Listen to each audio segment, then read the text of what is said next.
Pose Space Deformation allows an animator to move an articulated or parameterized model into any position in the parameter space, resculpt the skin surface, and save the pose containing the deformed skin.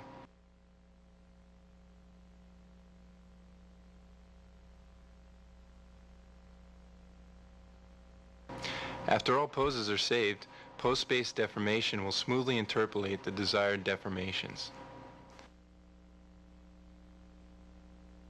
To show how the algorithm works on the oft-troublesome shoulder area, we begin with a human arm in the neutral position. This is our first pose. Next, we move the arm into an extreme pose. With only conventional skeleton-weighted deformation, the shoulder collapses.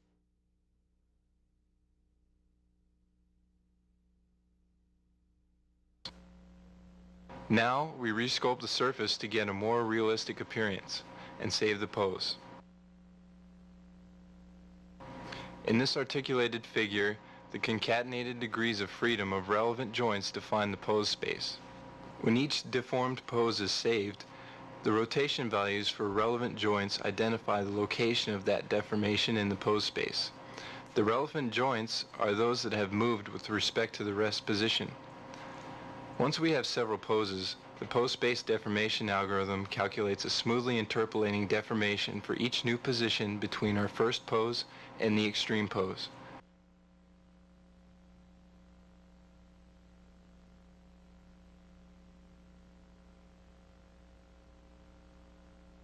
We must fine-tune a sigma value to determine the extent and fall-off of a particular pose in the pose space.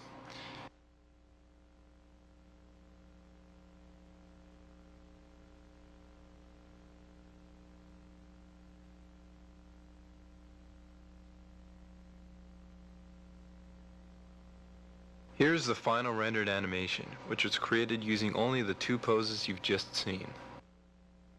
Here's another example with skeleton-weighted deformation and pose space deformation using only two poses.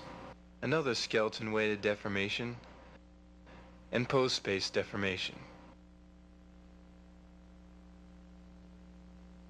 We added a third pose here, at the point where the skin on the inside of the elbow comes in contact with itself and starts to compress.